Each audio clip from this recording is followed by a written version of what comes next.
ഈ അനർട്ടിലെ ഇവയുടെ ഡയറക്ടർ അങ്കിത് പിപ്പലാനി അനർട്ട് സിഇഒയ്ക്ക് എഴുതിയ കത്തിൽ പറയുന്നത് അനർട്ടിൻ്റെ ടെൻഡറിംഗ് പ്രോസസ്സിൽ സഹായിക്കാൻ ഇവയുടെ ഒരു പുതിയ ഉദ്യോഗസ്ഥനെ ഷോർട്ട് ലിസ്റ്റ് ചെയ്തുവെന്നും മുമ്പ് അനർട്ടിൽ ജോലി ചെയ്ത വിനയപ്രഭയെ അതിനായി നിയമിച്ച് അയക്കുന്നുവെന്നുമാണ്. അതായത് 4-ാം തീയതി അനർട്ടിൽ നിന്നും വിടുതൽ വാങ്ങിയ വിനയ് അടുത്ത ദിവസം തന്നെ ഇഐയുടെ ഉദ്യോഗസ്ഥനായി വന്നു കയറുകയാണ്. അന്ന് തന്നെ ടെൻഡറിംഗ് പ്രോസസ്സിൽ സഹായിക്കാൻ വീണ്ടും അനർട്ടിൽ ജോലിയിൽ പ്രവേശിക്കുകയാണ് ഉണ്ടാകുന്നത്. അതും വലിയ ഉയർന്ന ശമ്പളത്തിൽ. നേരത്തെ അനർട്ടിൽ അദ്ദേഹം ജോലി ചെയ്തിട്ടുള്ള താൽക്കാലിക ജീവനക്കാരനായിട്ടായിരുന്നു, ചെറിയ ശമ്പളത്തിൽ, ഒരു 50,000 രൂപയുടെ താഴെയുള്ള ശമ്പളമായിരുന്നു. ആ ഘട്ടത്തിലാണ് സിഇഒയെ ഈ കാര്യങ്ങളിലൊക്കെ അദ്ദേഹം സഹായിച്ചിരുന്നത്. അപ്പം അവിടെ നിന്ന് രാജിവെച്ച് ഇവൈ എന്ന കമ്പനി ജോലി ചെയ്യാൻ വേണ്ടി അദ്ദേഹം അപേക്ഷ കൊടുക്കുന്നു, അവിടെ ജോലി കിട്ടുന്നു.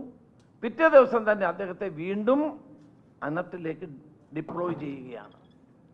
അപ്പോൾ ഇത് നമ്മൾ ആലോചിച്ച് നോക്കേണ്ടത്, അനർട്ടിൽ നടന്നുകൊണ്ടിരിക്കുന്ന വലിയ ക്രമക്കേടുകൾ മുഴുവൻ സിഇഒയെ സഹായിക്കാൻ വേണ്ടി ഈ ഉദ്യോഗസ്ഥനെ ഇഐ തന്നെ നിയമിക്കുകയാണ്, കൺസൾട്ടൻറ്റ് തന്നെ നിയമിക്കുകയാണ്. നമ്മൾ ആലോചിക്കണം, കേന്ദ്ര സർക്കാരിൻ്റെയും സംസ്ഥാന സർക്കാരിൻ്റെയും ഫണ്ട് കൈകാര്യം ചെയ്യുന്ന സ്ഥാപനമാണ് അനർട്ട്.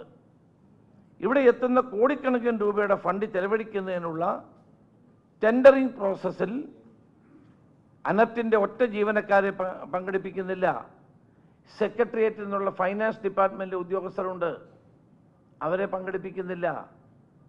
താൽക്കാലിക ജീവനക്കാരെ കൊണ്ടോ അല്ലെങ്കിൽ ഇവൈ പോലെയുള്ള സ്വകാര്യ കമ്പനികളെ കൊണ്ടോ ആണ് ഇത് നടത്തി വരുന്നത്. അതോടൊപ്പം തന്നെ നേരത്തെ കഴിഞ്ഞ ദിവസം ഞാൻ പറഞ്ഞതാണ്, ടെൻഡർ ഓപ്പൺ ചെയ്തതിന് ശേഷവും ടെൻഡറിൽ മാറ്റം വരുത്തിയ സംഭവം ഞാൻ നേരത്തെ തന്നെ ചൂണ്ടിക്കാണിച്ചതാണ്. ഒരിക്കലും അത് നടക്കാൻ പാടില്ലാത്തൊരു കാര്യമാണ്.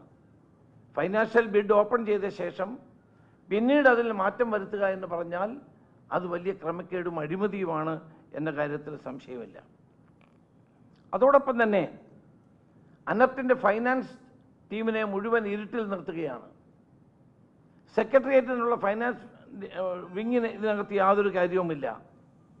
സമ്പൂർണമായ ഈ ടെൻഡർ പ്രവർത്തനങ്ങളുടെ സമ്പൂർണമായ ഉത്തരവാദിത്വം ഈ സിഐയും വിനയും ചേർന്ന് എടുത്തിരിക്കുന്നു എന്നുള്ളതാണ് നമുക്ക് കാണാൻ കഴിയുന്നത്. ഇത് ആസൂത്രിതമായ ഒരു അഴിമതിയുടെ തെളിവാണ്.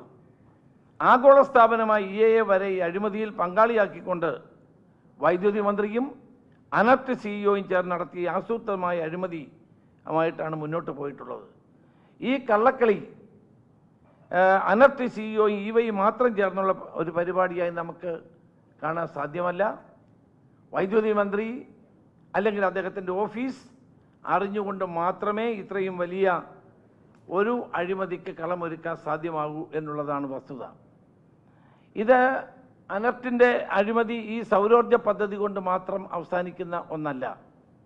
വിവിധ പദ്ധതികൾക്ക് തോന്നുന്നത് പോലെ നിരക്ക് ഈടാക്കിക്കൊണ്ട് പദ്ധതികൾ നടപ്പാക്കുന്നു. കഴിഞ്ഞ പത്രസമ്മേളനത്തിൽ ഞാൻ പറഞ്ഞതാണ്, വൈദ്യുതി സെക്രട്ടറി ആയിരുന്ന ബി അശോക് ചെയർമാനായ ഒരു കമ്മിറ്റി രൂപീകരിച്ചിരുന്നു. ആ കമ്മിറ്റി നിരക്കുകൾ ഏകീകരിക്കുന്നതിനുള്ള ശുപാർശകൾ നൽകിയതാണ്. എന്നാൽ ആ ശുപാർശകൾ അംഗീകരിക്കാതെ ഓരോ പദ്ധതിക്കും തോന്നിയ രീതിയിൽ നിരക്കുകൾ പ്രഖ്യാപിച്ച് അഴിമതി നടത്തുന്നത് അനർട്ടിൽ ഒരു സ്ഥിരം പരിപാടിയാണ്. സൗരോർജ പമ്പ് പദ്ധതിയായ PM കുസും എന്ന പദ്ധതിയുടെ വിശദാംശങ്ങളാണ് നമ്മൾ നേരത്തെ പറഞ്ഞതെങ്കിൽ, ഞാൻ വെക്കുന്ന തെളിവുകൾ 100% കേന്ദ്ര ഫണ്ട് കൊണ്ട് ചെയ്യുന്ന തിരുവനന്തപുരം സ്മാർട്ട് സിറ്റി പദ്ധതിയുടേതാണ്. ഇവിടെ സോളാർ ഇൻസ്റ്റലേഷൻ അമ്പരിപ്പിക്കുന്ന ക്രമക്കേടുകളാണ് നടത്തിയിരിക്കുന്നത്. തിരുവനന്തപുരം നഗരത്തിൽ സ്മാർട്ട് സിറ്റി പദ്ധതിയുടെ ഭാഗമായി കഴിഞ്ഞ 2 വർഷത്തിനിടയിൽ 514 സോളാർ പദ്ധതികളാണ് അനർട്ട് നടപ്പാക്കിയത്. ഓരോ പദ്ധതിയും അഴിമതിയുടെയും കെടുകാര്യസ്ഥതയുടെയും ധന ദുർവിനിയോഗത്തിൻ്റെയും കഥകളാണ് പുറത്തു കൊണ്ടുവരുന്നത്.